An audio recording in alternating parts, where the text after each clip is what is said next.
শরীফের হাদিস। বুখারী শরীফে যেটা আসছে মনোযোগ দিয়ে শুনো।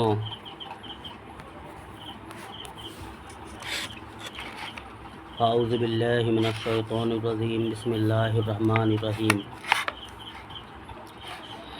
বুখারী শরীফের মধ্যে আসছে হযরত আবু হুরায়রা রাদিয়াল্লাহু তাআলা আনহু হইতে বর্ণিত আছে, রাসূলুল্লাহ সাল্লাল্লাহু আলাইহি ওয়াসাল্লাম ইরশাদ করিয়াছেন, আমার সকল উম্মত জান্নাতে যাইবে, ওই সমস্ত লোক ব্যতীত যাহারা অস্বীকার করিবে।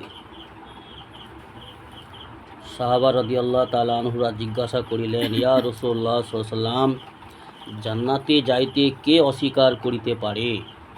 রাসূলুল্লাহ সাল্লাল্লাহু আলাইহি ওয়াসাল্লাম জবাবে বলিলেন, যে ব্যক্তি আমার অনুসরণ করিল সে জান্নাতে দাখিল হইবে, আর যে ব্যক্তি আমার সুন্নতের খিলাফ আমার সুন্নতকে মানিল না, অস্বীকার করিল,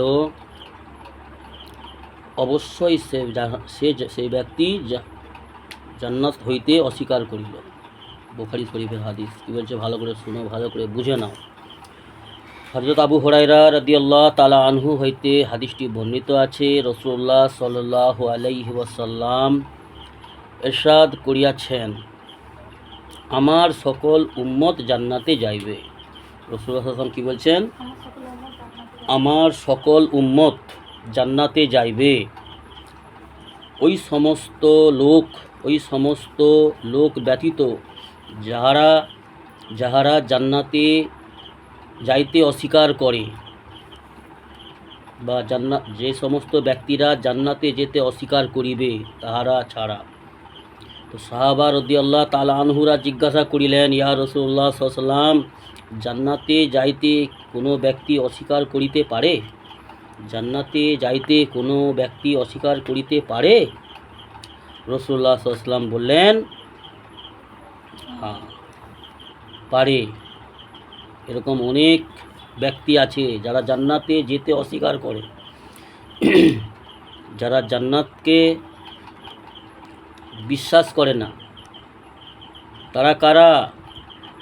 ওই সমস্ত ব্যক্তি, যে ব্যক্তিরা রাসূলুল্লাহ সাল্লাল্লাহু আলাইহি ওয়াসাল্লামের সুন্নতকে অস্বীকার করে, যে সমস্ত ব্যক্তিরা রাসূলুল্লাহ সাল্লাল্লাহু আলাইহি ওয়াসাল্লামের সুন্নতকে মানে না, তাদের কর্মটাই বুঝিয়ে দেয় যে তারা জান্নাত পছন্দ করে না, অর্থাৎ তারা জান্নাতে যেতে অস্বীকার করে। নবীর সুন্নতকে যে ভালোবাসলো না, নবীর সুন্নতকে যে পালন করলো না, সেই ব্যক্তি জান্নাতে যাবে না, আর সেই ব্যক্তি জান্নাতে যাওয়াকে অস্বীকার করিল, অর্থাৎ সেই ব্যক্তি জান্নাতে কখনোই যেতে পারবে না। যে ব্যক্তিগুলো নবীর সুন্নতকে মানল না বেশি। তো যেই ব্যক্তি, রাসূলুল্লাহ সাল্লাল্লাহু আলাইহি ওয়াসাল্লাম জবাব কি দিলেন? যে ব্যক্তি আমার অনুসরণ করিল সে জান্নাতে দাখিল হইবে। এখানে রাসূলুল্লাহ সাল্লাল্লাহু আলাইহি ওয়াসাল্লাম এই কথা বলেনি যে 100 না, বেশি কমসে কম 10-এর মধ্যে 7টা-8টা সুন্নত মানতে হবে, বেশি।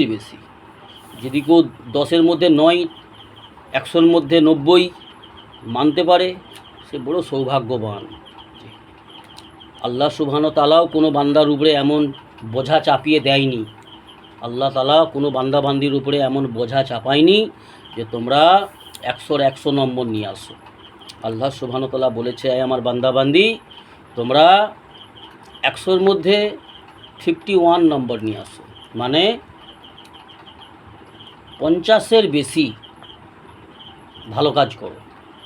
তাহলে আমাদের ভালো কাজটা আমরা মেপে দেখলেই বুঝতে পারবো যে আমরা জান্নাতে যাওয়ার যোগ্য না অন্য কোথাও।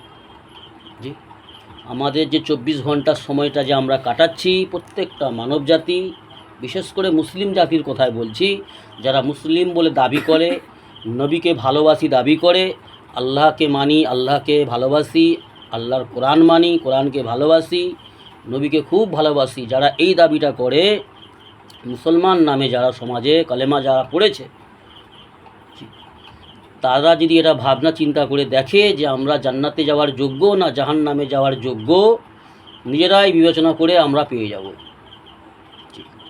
যে আমাদের 24 ঘন্টার সময়টাকে আমরা কি 13 ঘন্টা 12 ঘন্টার বেশি, হাফের বেশি, অর্ধেকের বেশি আমরা আল্লাহর হুকুম নবীর সুন্নত মেনে চলতেছি কি?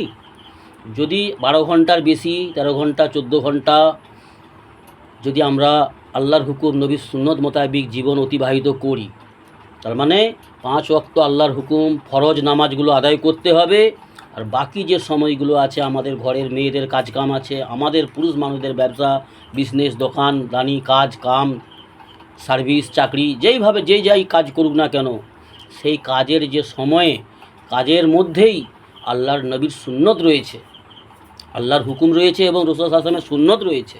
বেশির বেশি জুবানের দ্বারাই, হাতের দ্বারাই, ব্রেনের দ্বারাই দুনিয়ার আজে বাজে চিন্তা থেকে বেঁচে থাকা, রাসূল সাল্লাল্লাহু আলাইহি ওয়াসাল্লামের ব্যাপারে ভাবা এবং কবরের ব্যাপারে ভাবনা চিন্তা, আখিরাতের ব্যাপারে ভাবনা চিন্তা, আর জুবানের দ্বারাই বেশির বেশি জিকির ফিকির, দ্বীন ইসলামের আলোচনা চর্চা, কোরআন হাদিসের চর্চা, বলা এবং শোনা।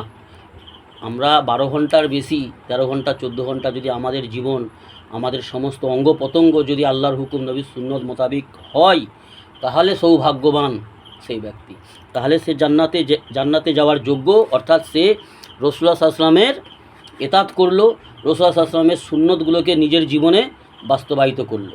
আর যে ব্যক্তি 24 ঘন্টার মধ্যে তার 10 মিনিটের জন্যও সে সময় বার করতে পারছে না আল্লাহর হুকুম নবীর সুন্নতের জন্য, 10 মিনিট 15 মিনিট আল্লাহর হুকুম নবীর সুন্নতের ব্যাপারে সে চিন্তা ভাবনাও করে না, শুধু দুনিয়া করে পাগল, দুনিয়ার চিন্তায় মগ্ন, কি করে অর্থ সম্পদ রোজগার করব, কি করে দুনিয়ার জীবনটা শুধু সুন্দর হবে, এই চিন্তায় যে 24টা ঘন্টা প্রত্যেক দিন কাটিয়ে দিচ্ছে। এইভাবে এক একটা দিন, এক একটা হপ্তাহ, এক একটা মাস, এক একটা বছর, এইভাবে অনেকের জীবনে 40, 50, 60, 65, 70 বছর পার হয়ে চলে গেছে, জীবন অতিবাহিত হয়ে গেছে।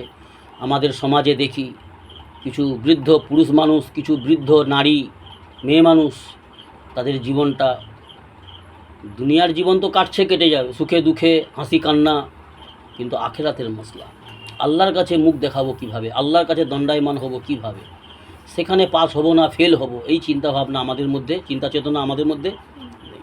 আমরা এই সমস্ত চিন্তা চেতনা থেকে গাফিল। আল্লাহ আমাদের দ্বীন ইসলামের সহি বুঝ দান করুন। তো কী বললেন? রাসূলুল্লাহ সাল্লাল্লাহু আলাইহি ওয়াসাল্লাম বললেন, যে ব্যক্তি আমার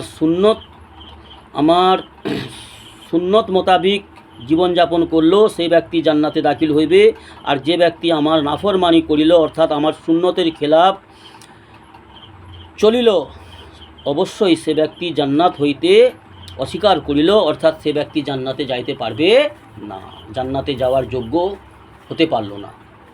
ওই জন্য আমাদেরকে দ্বীন ইসলামের ব্যাপারে বেশি চিন্তা ভাবনা করতে হবে, আর আমাদেরকে দ্বীন ইসলামের আমল করতে হবে বেশির বেশি। আল্লাহ আমাদের তৌফিক দান করুন। আল্লাহুম্মা আমিন।